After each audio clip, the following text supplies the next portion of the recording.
In the far reaches of the world, beyond towering peaks and endless veils of mist, there existed a place hidden from the eyes of time and untouched by the march of ages.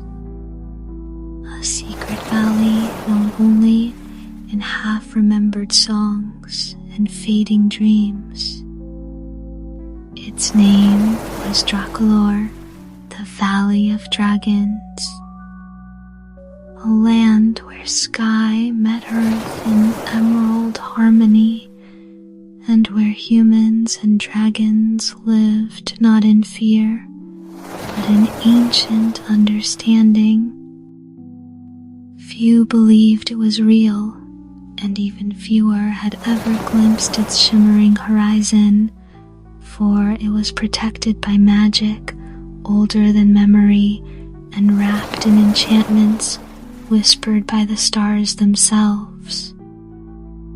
In the modest village of Erithmere, nestled at the edge of the Whispering Woods, a young boy named Kale lived with his grandfather, a quiet herbalist who walked with a limp and spoke little of the past.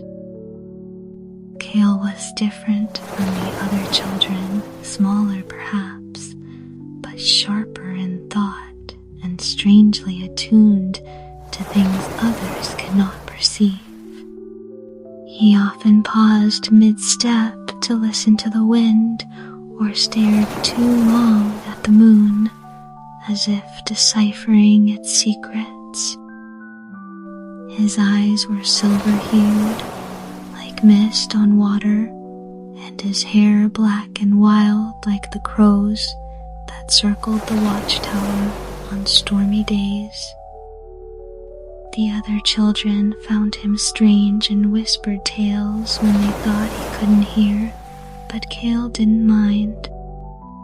He had long felt that he didn't quite belong, not to the village, not even to the world he saw each day. There were nights when he dreamed of flying, soaring high above mountains with wings vast as the sky and warmth like fire blooming in his chest.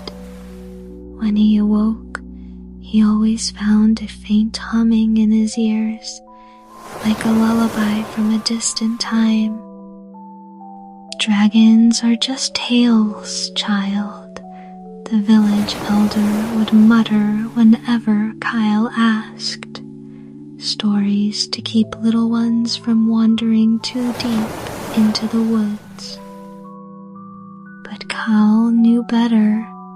He had once heard a roar that made the leaves tremble and the river still, and it had not come from any bear or mountain cat.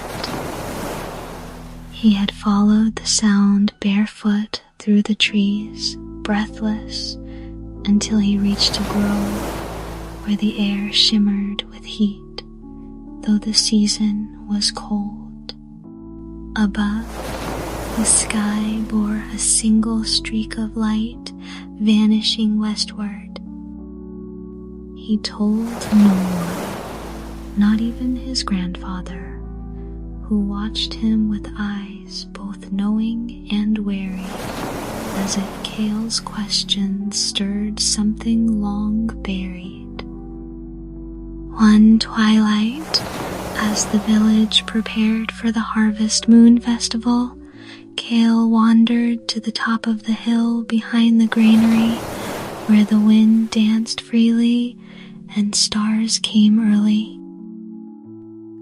There, above the treetops, he saw it, not a bird nor a storm cloud, but something vast and glimmering, the shape of scales and wings, slicing across the burning sky like a memory awakened. It vanished within seconds, but Kale's heart thundered, and his fingers curled into the grass to anchor himself to the moment. That night, he couldn't sleep. His thoughts were ablaze with wonder and longing. He stared out his small window until dawn, whispering to the wind, hoping it might whisper back. Days passed, then weeks, but the image haunted him in waking and in dream. Finally, he could no longer ignore it.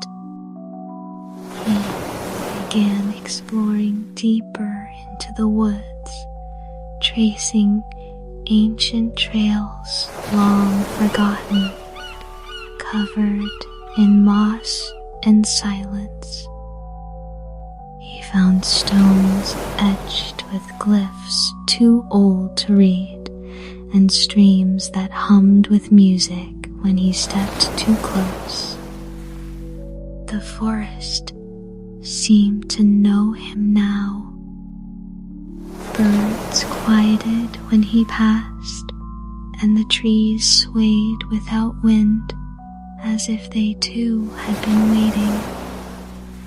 One evening, Cal returned home to find his grandfather by the fire, eyes reflecting flame with memory and sorrow. "You saw it, didn't you?" the old man asked, without turning. Cale froze, then nodded. "I saw a dragon," he whispered. Silence followed, but the fire filled it with something heavier than sound. His grandfather sighed and reached beneath his cloak, pulling out a leather pouch. From it, he revealed a stone, deep blue with golden veins that pulsed like a heartbeat. "This is Skyfire," he said, "a gift from a dragon, before the valley was hidden, before the silence fell." He placed it in Cale's palm. The boy gasped at its warmth and weight. It felt alive. "You are being called," the old man continued, "not by chance, but by bond. Blood remembers even when the mind forgets." Cale stared at the stone, and something ancient stirred within him, not fear, but purpose. That night, he dreamed again of the valley, but this time he stood at its threshold, gates of crystal and flame before him, and dragons circling above like stars come to life.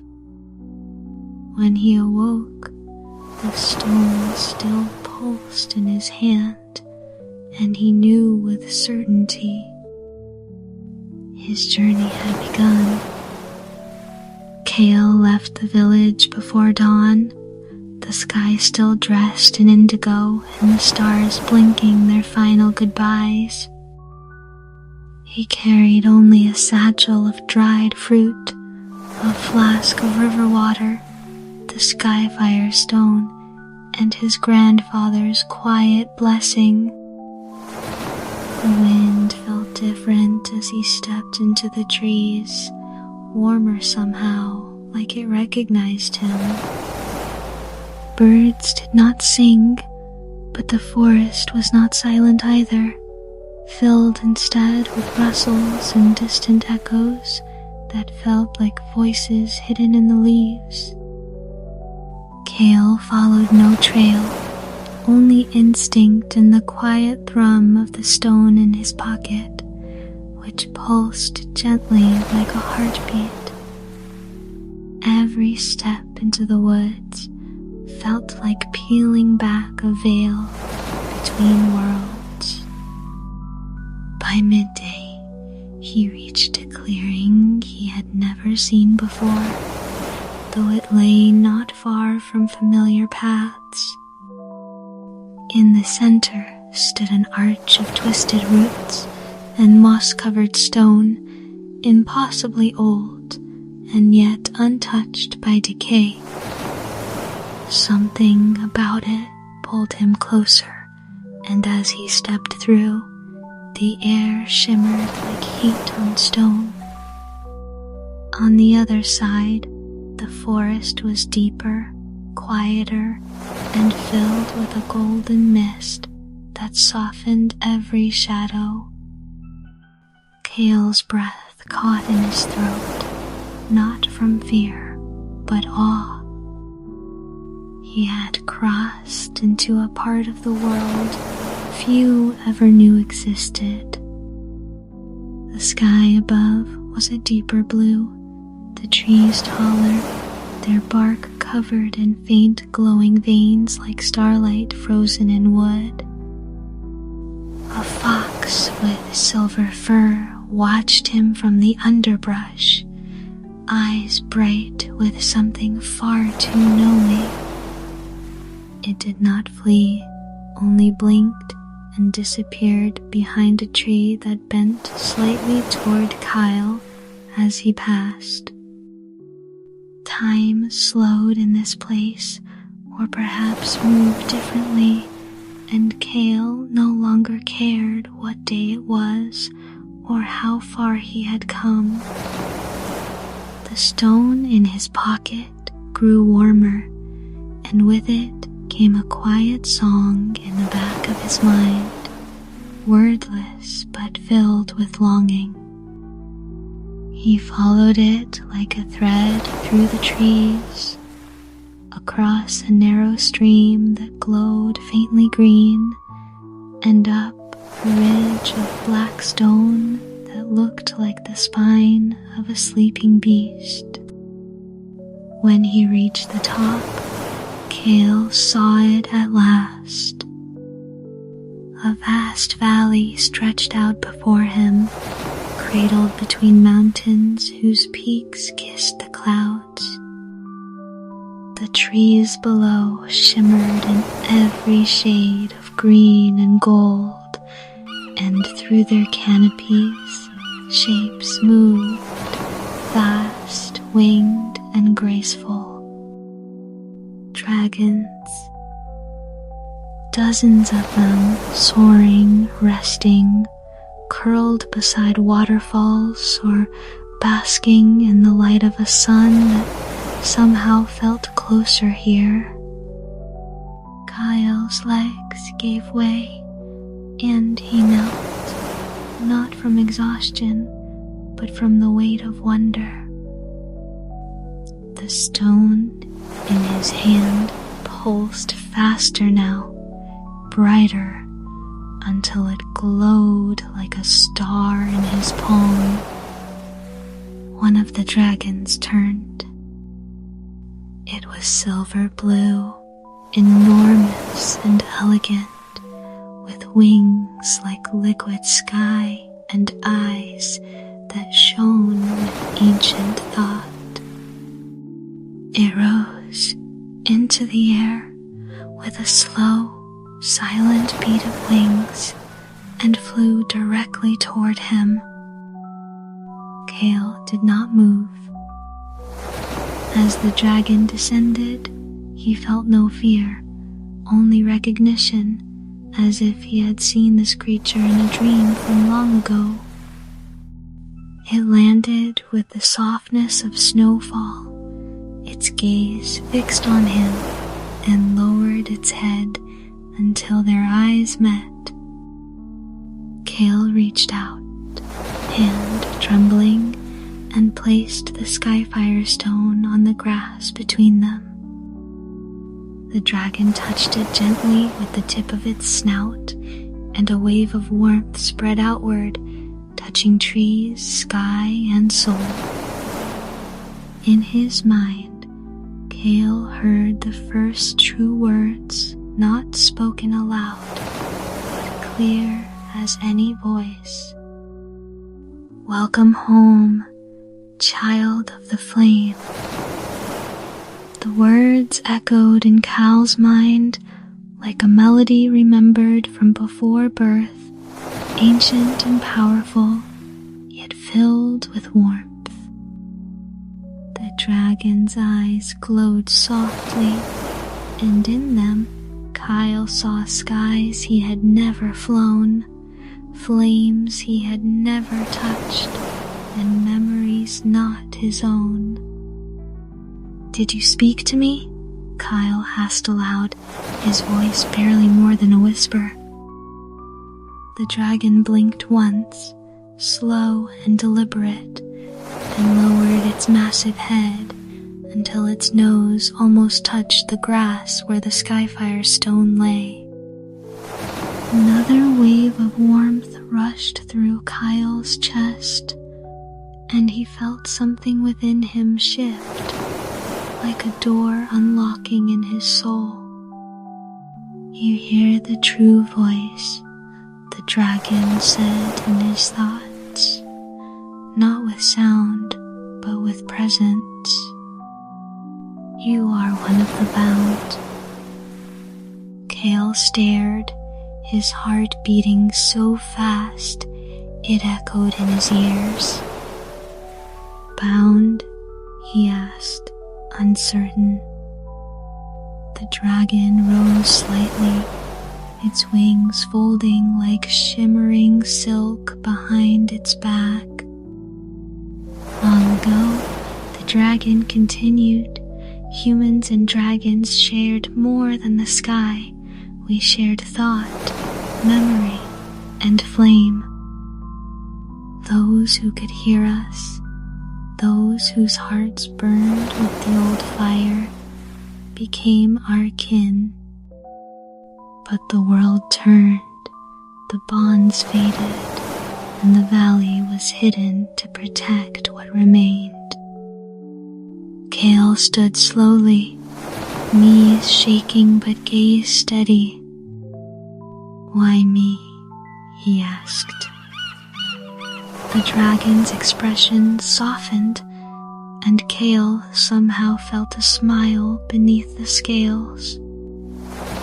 "Because your fire never dimmed.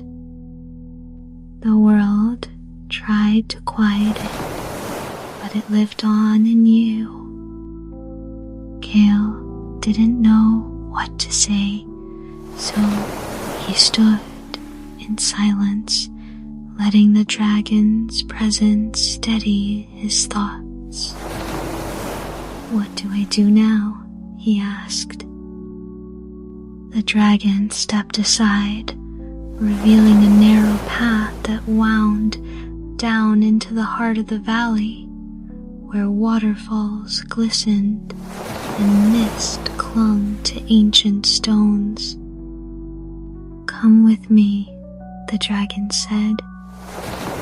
"The valley must know you." And so Kale followed. They descended the ridge together, the dragon gliding silently just above the ground, and Kale walking with wide eyes and steady breath.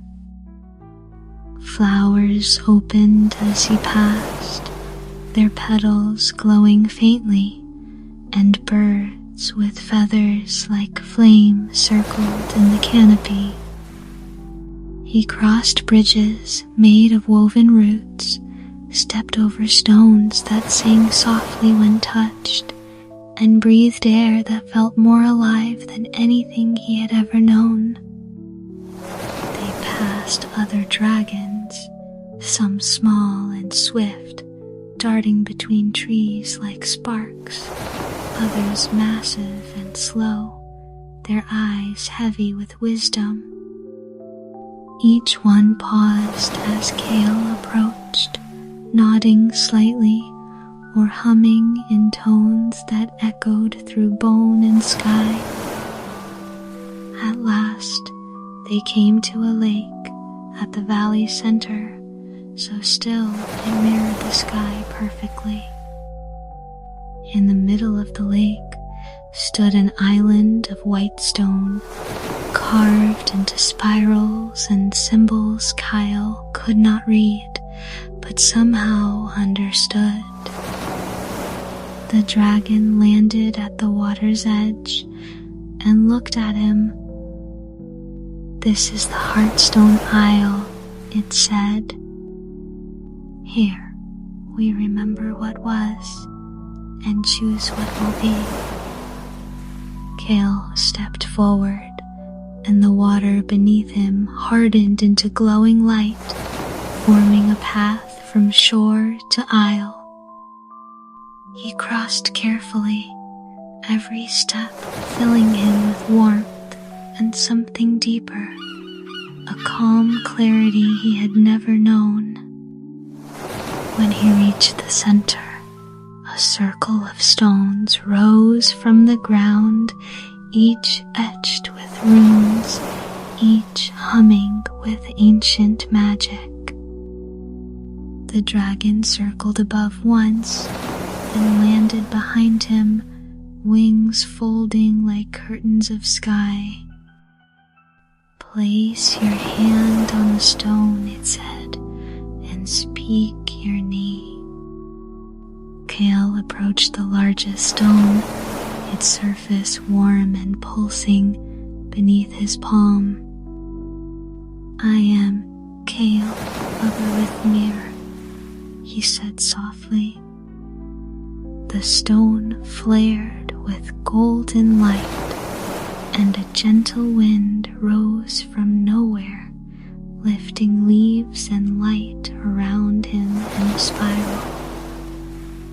From every corner of the valley, a sound rose, part song, part roar, part wind, and in that moment, Kale felt seen by something vast and timeless. When the light faded, the runes on the stone glowed steadily, and the dragon stepped forward. "The valley has accepted you. You are now part of its flame." Kyle fell to his knees, overwhelmed but not afraid.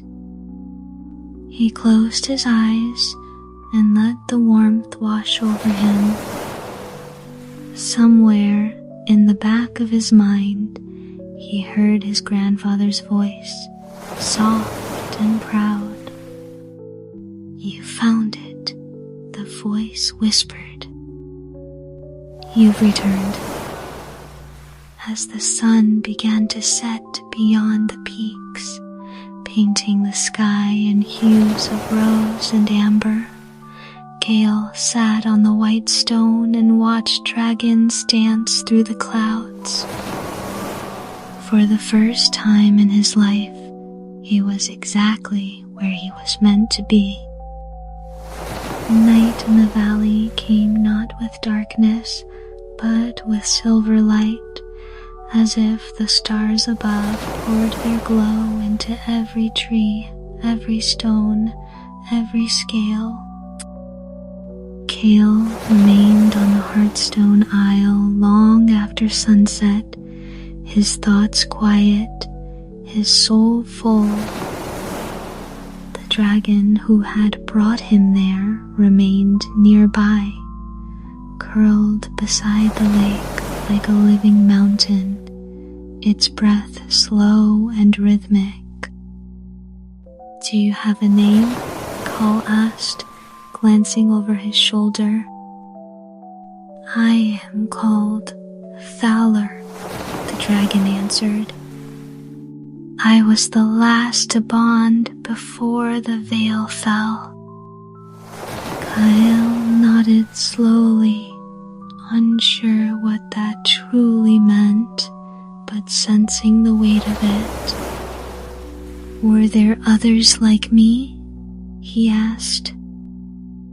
"Yes, many, in the time before silence," the lore said. "Some were warriors, some singers, some keepers of flame and memory. But when the outer world forgot us, and fear replaced kinship, the bond weakened."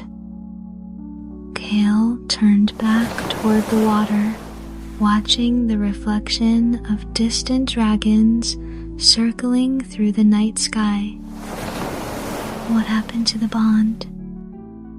Time happened, Thalor said, and the will of those who sought to tame what should be free. But flame never dies, it waits. And tonight it has stirred again. Kale closed his eyes, letting Thalor's words settle in his heart. A breeze carried the scent of blossoms and fire through the air, and Kale breathed deeply. When he opened his eyes, a figure stood across the water. It was a young girl, barefoot and wrapped in robes the color of moonlight, her hair long and silver like Thalor's scales. She watched Kal with calm curiosity, then smiled and stepped lightly across the glowing path. "I'm Alira," she said, her voice musical. "You're the boy from beyond." Kale stood awkwardly, brushing dirt from his knees. "I guess I am." Alira tilted her head, then nodded as if confirming a private thought. Thalor chose well. Kale looked between her and the dragon, who gave a gentle rumble of approval. "Are you like me?" Kale asked. "Bound?" "Yes," she said, stepping beside him. "But I was born here in the valley. You're the first from outside in generations. They'll want to meet you." "Who's they?" Kale asked. "The circle," Alira said. "The ones who keep the balance between dragon and human. Come, the council fire is waiting." Thalor rose with a sigh, stretching his wings wide before folding them again. "It is time," he said. "Follow her." With a final glance at the Heartstone, Kale followed Alira along a forest path lined with glowing moss and whispering trees. Fireflies drifted in the air like drifting stars, and unseen birds called out in echoing songs. As they walked, Kyle asked question after question, and Alira answered with quiet patience. She told him of the 3 dragon sanctuaries, the Skywatch Cliffs, the Emberdeep Caverns, and the mist-bound glade. She spoke of dragon elders who remembered the first bond, and of human dreamweavers who could sing in flame tongue. A path led them to a glade where a circle of stones surrounded a low fire that burned blue and gold. Around it stood 6 figures, some human, others something in between, tall, radiant beings with draconic eyes and ancient markings on their skin. "Step forward, Kyle of Erithmere," one of them said. Her voice was layered, like 3 voices speaking as one. Kale swallowed hard and did as asked. "The flame in you burns true," another said, taller than the rest, with wings folded across his back. We felt it stir the moment you crossed into the valley. Why have I been called? Call asked. The oldest among them, an elder whose eyes seemed carved from starlight, answered, because the time of return is near, and the world beyond will not remain silent forever. The bond must rise again. You will be tested, and if you endure, you may be the one to reopen the path. Kyle stood still, unsure if he should speak or simply listen. But in his heart, something answered for him. I'm not afraid, he said. I don't understand everything yet, but I know this is where I belong. A silence followed, heavy and warm. Then the elders nodded in unison, and the fire flared higher. Then let the trials begin, they said as one. At dawn, Alira stepped beside him, her expression calm. You won't face them alone, she whispered. I'll guide you. Thaler circled above the glade, a watchful shadow beneath the stars. Kale looked into the fire and saw shapes move within it, dragons, storms, gates of flame, and a tower that pierced the clouds. He didn't know what the trials would bring, but he knew one thing clearly. The bond between dragon and human was waking, and he was its first spark. Dawn spilled over the valley like melted gold, warming the leaves and peaks with soft light that stirred every wing and breath. Kale awoke beneath the canopy of a great tree whose branches shimmered faintly as though woven from light and memory. Alira sat nearby, her legs folded, eyes closed, hands resting over a small bowl of steaming water that reflected the sunrise. You didn't sleep, Kyle said, rubbing his eyes. I dream while waking, she replied, smiling faintly. Some of us learn to listen better that way. Kyle stretched and stood, the skyfire stone cool against his chest beneath the fabric of his tunic. Today was the beginning of the trials. He didn't know what to expect, only that everything in him urged him forward. Alira rose and beckoned him down a path bordered by low lanterns, their flames flickering with colors not found in the waking world.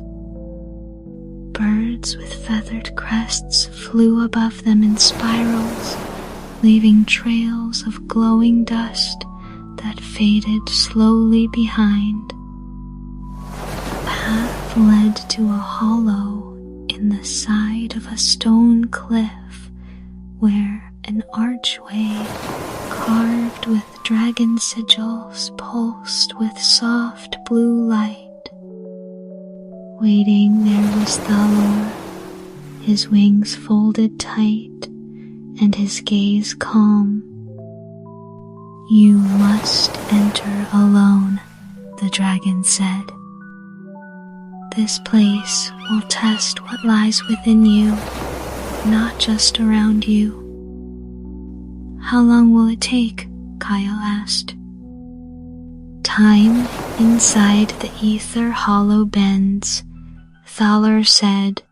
An hour, a day, a heartbeat. It matters only what you carry out with you. Kyle turned to Alira, who gave a small nod of encouragement. Then, without another word, he stepped into the archway. The air changed instantly, thicker, cooler, filled with the scent of rain and firewood. The tunnel narrowed, the walls glowing faintly with embedded crystals that pulsed like sleeping stars. As he moved deeper, light faded and sound melted into silence so complete it seemed to press against his skin. Then, suddenly, he was no longer underground. He stood in a vast field of ash and wind beneath a sky torn by fire. Before him stood a version of himself, older, eyes darker, face harder. What is this? Kale whispered. A truth, the other Kale replied. A path you could become if you let fear shape your fire. The older Kale raised a hand, and a sword of black flame formed within it. The trial begins. Kale stepped back, but his heart did not race. I don't need to fight you, he said. You're just a shadow.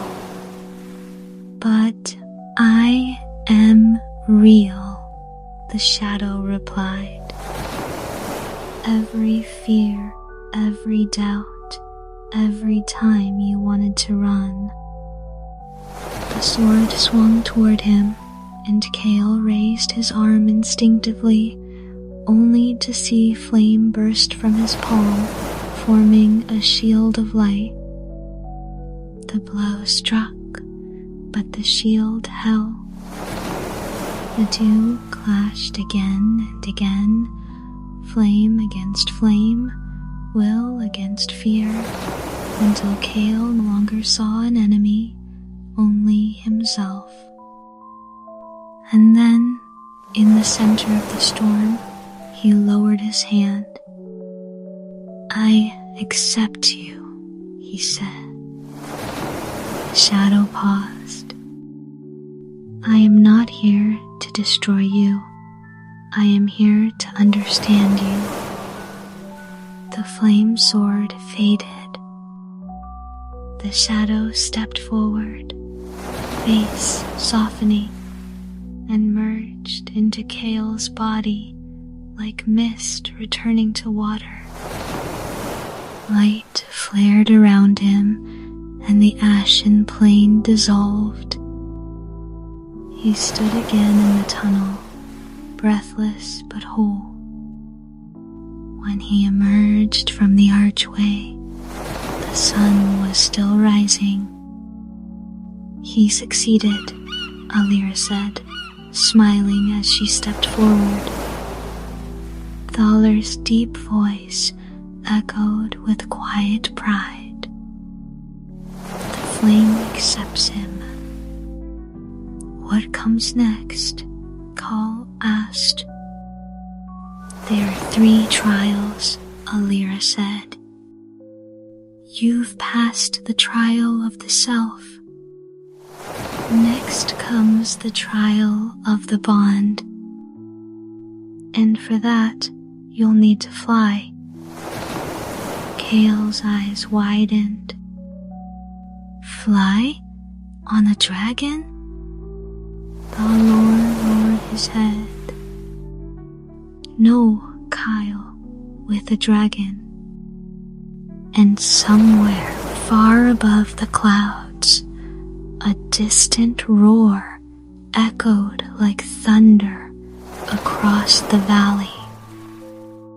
The sky above the valley stretched wide and endless, a canvas of shifting blue and silver, streaked with drifting clouds that caught the rising sun like sails of light. Kale stood at the edge of a cliff called the Windspire, heart-pounding, eyes fixed on the dragon that waited beside him. Oh, Thalor was still as stone, wings folded tightly, his gaze unreadable. "You said I wouldn't ride you," Kale said, voice barely above the wind. "That I would fly with you, but I don't have wings." The dragon's tail flicked once, and a warm hum echoed in Kale's chest. "Flame is not only fire," Thalor said. "It is memory, will, spirit. And when the bond awakens fully, the boundary between dragon and human becomes wind." Kale swallowed hard, stepping closer to the edge. Below, the trees swayed gently, unaware of the trial about to begin. Alira stood farther back, her hands clasped before her heart. "You don't have to jump," she called softly. "But if you believe the bond is true, the sky will catch you." Kale looked once more at Thalor. The dragon's eyes gleamed with ancient light, and Kale felt the pulse of the skyfire stone against his chest. Without another word, he stepped forward and leapt. For a heartbeat, there was only silence. Then a surge of heat rushed through him, not burning, but lifting. His body shimmered with golden light, and he felt his limbs lighten, his breath expand, his vision sharpen. Wind wrapped around him like a second skin. Below him, Drakhalor launched into the air with a thunderous beat of wings.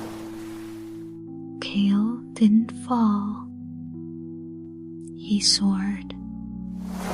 Not on wings of flesh, but wings of fire and light, formed from the bond itself.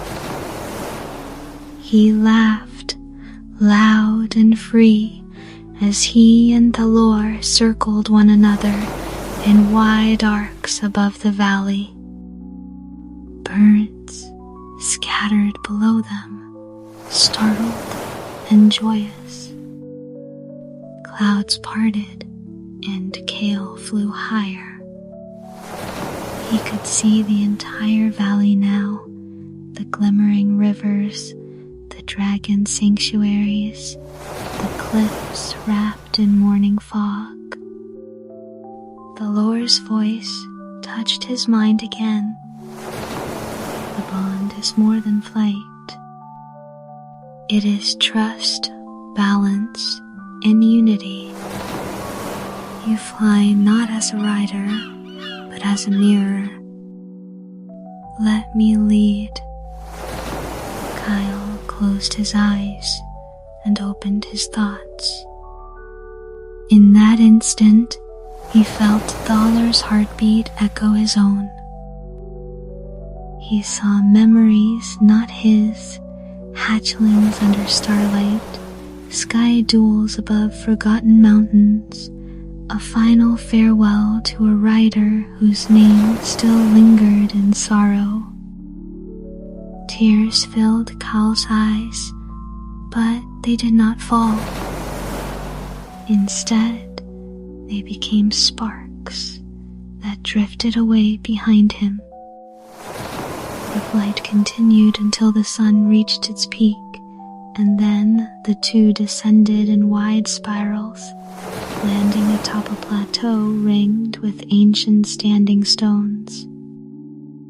Alira was already there, waiting. "You passed," she said, her smile radiant. "The pond is awakened." Kale touched the skyfire stone again, feeling it warmer, brighter. "I didn't do it alone," he said. "You weren't meant to," she replied. Thaler folded his wings and let out a low, satisfied rumble. "The final trial will come soon," he said. "But now, you must see what was hidden." Alira led Kale to the largest stone on the plateau, marked with symbols that shimmered as they approached. She placed her hand upon it, and the stone flared with silver light. The air around them shimmered and changed. The world melted away, and in its place appeared a vision. A city of stone and flame, once part of the valley, now lost beneath centuries of earth. Dragons soared through golden arches. Humans walked beside them, clothed in robes of starlight, their hands glowing with the same fire Cal now felt within. "This is what we were," Alira whispered.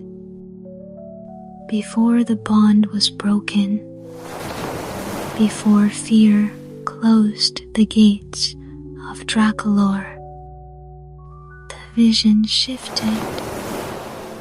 Flames erupted from distant lands, armies marching, chains forged in greed. Dragons fell from the sky, and riders vanished into silence. Then, at last, the veil was cast, hiding the valley from the world beyond. "We hid to survive," she said. "But now the veil weakens.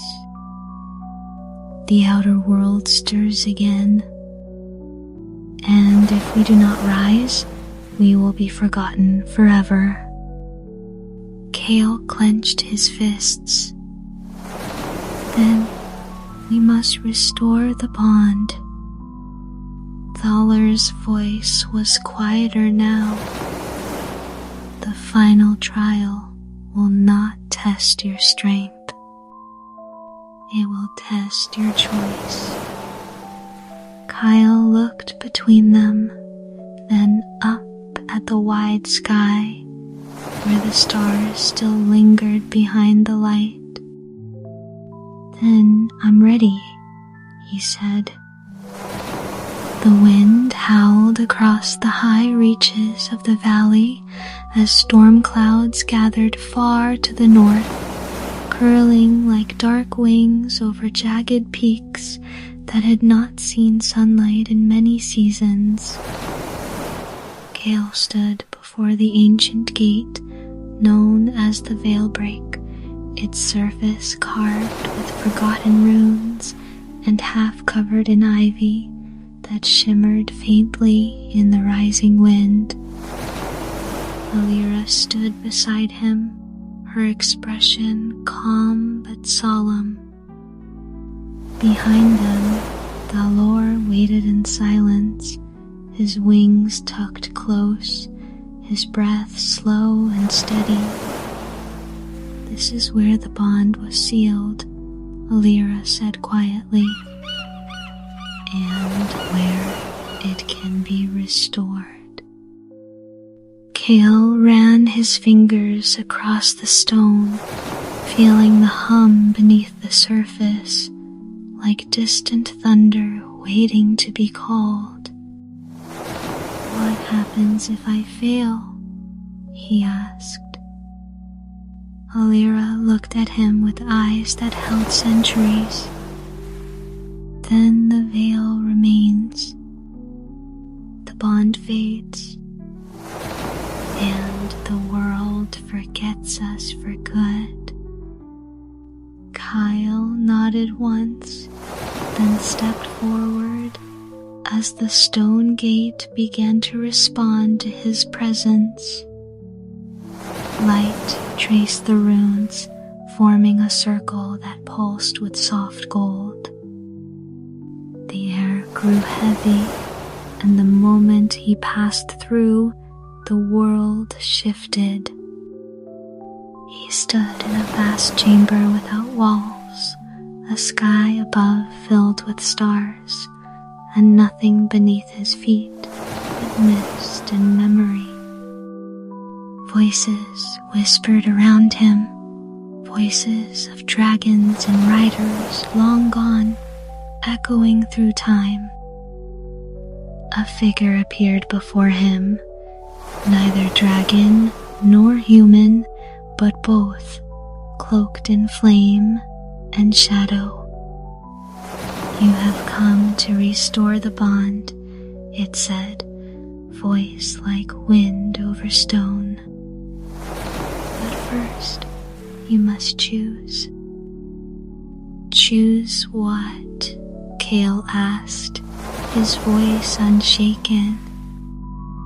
"To reveal the valley is to risk its end," the figure said.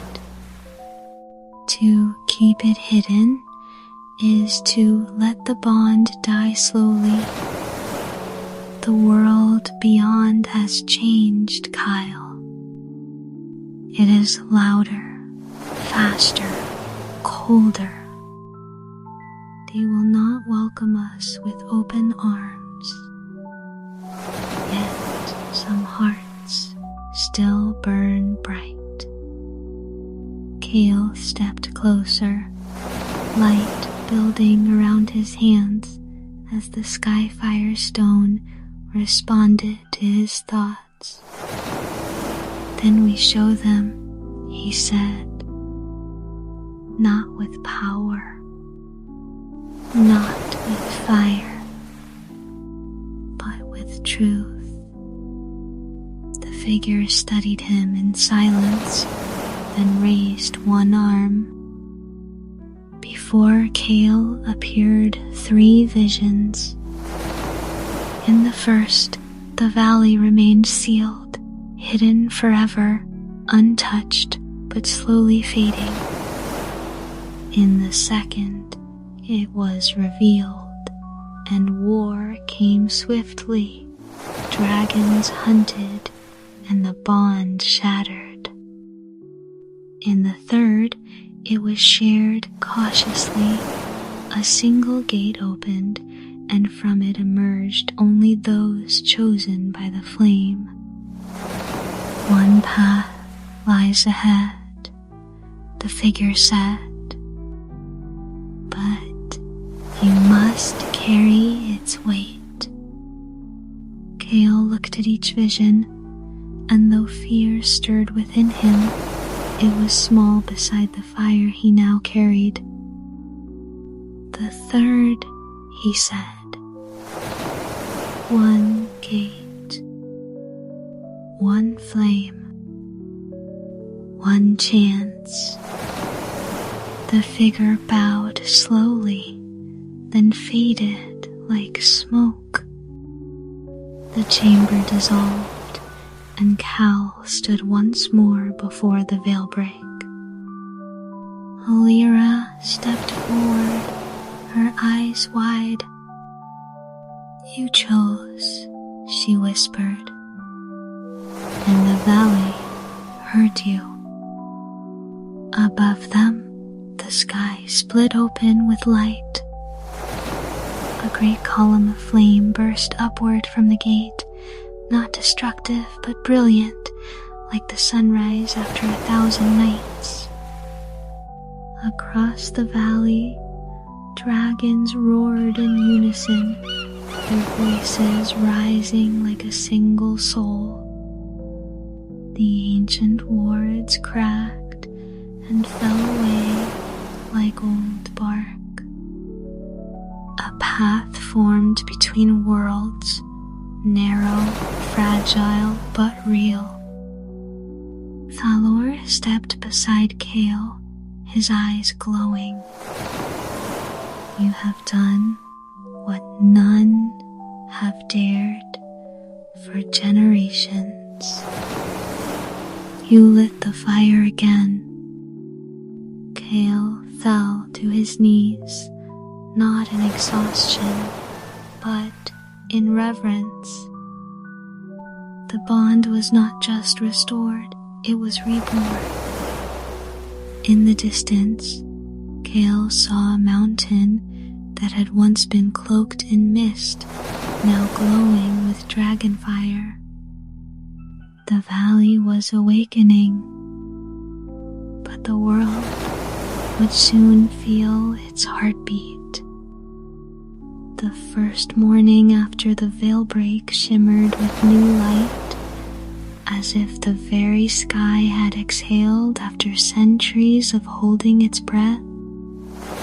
Kale stood at the peak of the Skywatch Tower, the wind brushing through his hair, the Skyfire stone resting warm against his chest. Below him, the valley pulsed with life, dragons in flight, waterfalls singing louder, and trees unfolding golden leaves that had remained closed for generations. Alira approached quietly, carrying a bundle wrapped in silver cloth.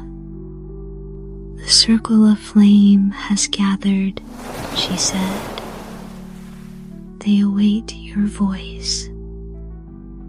Kyle turned, his gaze steady. What am I supposed to say? Whatever burns inside you, she replied. They follow flame, not words.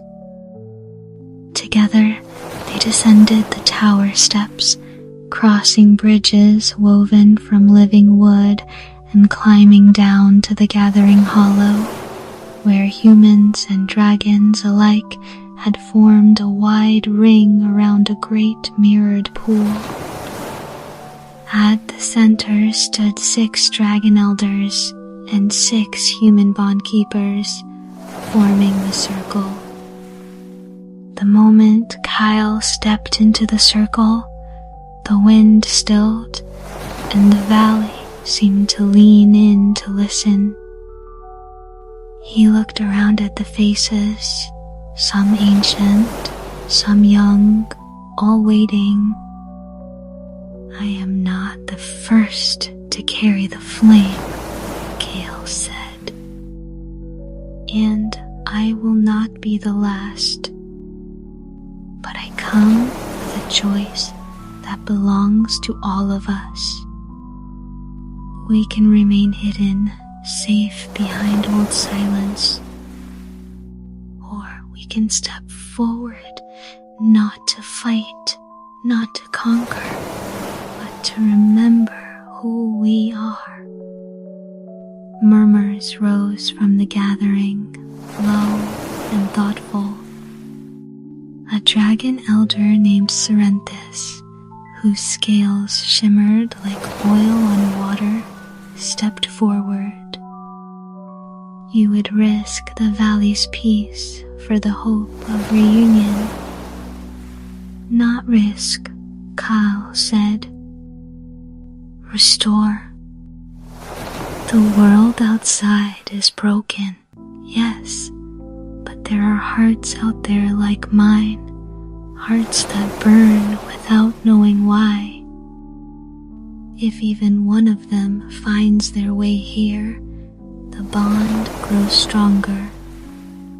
The pool at the center of the circle began to glow, images surfacing like dreams, scenes from the outside world.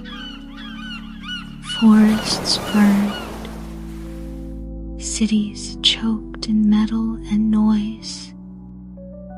Children stared at screens, unaware of the stars above. Then the image shifted. A girl in a mountain village paused mid-step, looking to the sky as a shadow passed overhead. A boy sketched wings in a worn notebook, never knowing why they felt familiar. The flame still flickers, Sorceress said. The council turned toward Drakhalor, who had remained silent until now. He stepped forward, voice echoing like distant thunder. He has passed all trials. He chose not the path of safety, nor the path of fire, but the narrow flame between. I stand with him. One by one, the dragons lowered their heads. One by one, the bond keepers lit the flame in their palms. Alira stepped forward and unwrapped the silver cloth. Inside was a medallion shaped like a dragon's eye, glowing softly. "This is the Ember Sigil," she said. "It opens the gate of memory, once sealed after the sundering. If you take it, the first call will go out. The world will feel us stir." Kale looked at the sigil, then at the faces around him. "I will carry it," he said. The moment his fingers touched the sigil, a sound rippled through the valley, not a roar nor a chime, but something deeper, a remembering. All at once, dragons took to the sky, their wings lifting the very wind. Lights flared across the valley, old beacons long dormant now waking. The gate of memory began to stir, its stone cracking open, revealing the sky beyond the veil. And through it, Kyle saw a road of light reaching far into the distance, toward the world he had once called home. "One gate," Alira whispered. "One flame. One chance." Kale closed his eyes, the sigil pulsing in his hand. And he whispered into the wind, not with voice, but with flame. "We are still here." The gate of memory stood open for the first time in centuries, its ancient stone arch now filled with swirling light that shimmered like sunrise over still water. The valley held its breath as Kale approached the threshold, the ember sigil glowing brightly against his chest. Alira stood to his right, her hand resting gently on his shoulder. Valor coiled beside them, wings folded, gaze fixed on the horizon that now lay beyond the veil. "This path will not be easy," Alira said softly. "Even with the gate open, only those chosen by the flame will find it." Kyle nodded, eyes never leaving the glowing portal. "Then let them come," he said. "Let those with fire in their hearts find their way." Behind him, the dragons gathered in silent formation, their wings raised like sails, their eyes gleaming with memory. The valley itself seemed to awaken, its rivers running faster, its trees opening blossoms of color never seen before. The bond was no longer legend. It was alive, and it pulsed through every living thing within Drakhalor. Kale stepped back from the gate and turned to the circle of flame who stood united now, dragon and human, young and old, past and future. "We will not send armies," he said. "We will send echoes, dreams, sparks. And those who feel the call will follow." We open the gate, not to reclaim the world, but to invite it to remember. A hush fell over the gathering, and a single voice rose from the crowd, a young dragon, not yet grown, singing in a tone so pure it brought tears to many. One by one, others joined in. A song of awakening, a song of return. The sky above the valley darkened suddenly, not in warning, but as a curtain drawn for a new stage.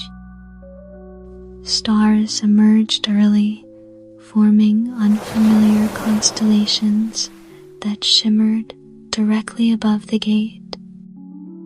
Kale felt the sigil throb with every heartbeat, and his thoughts reached outward, beyond the valley, over forests and seas and distant cities. He saw a child in a tower room wake from a dream with dragon eyes still glowing in her vision. A boy in a crowded street paused beneath a shadow that vanished before he looked up. A wanderer in a desert kneeled beside a fire, whispering words she had never learned but always known. The call had begun, and now it would spread. "What will happen next?" Kale asked. Alira smiled, tears in her eyes. "We wait," she said, "and we welcome." Days passed, and though the gate remained open, only silence flowed through it. But Kale was patient. He walked the valley, learning its hidden paths, listening to its waters, flying with Thaler beneath moonlit sky.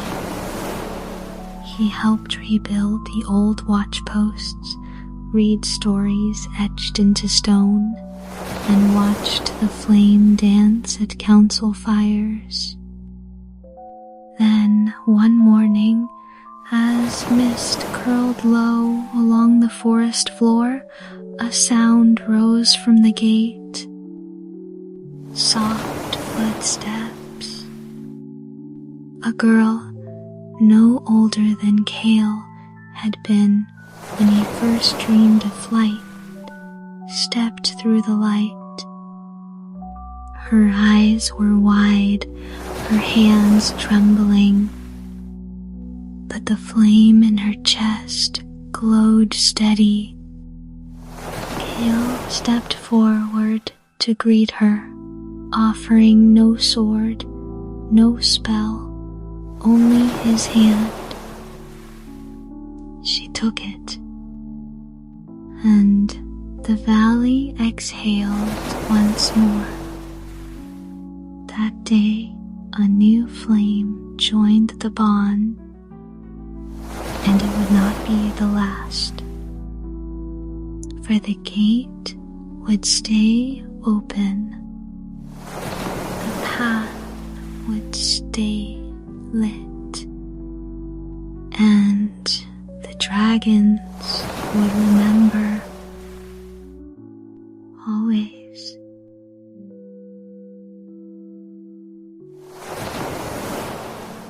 Enjoy the sounds of nature.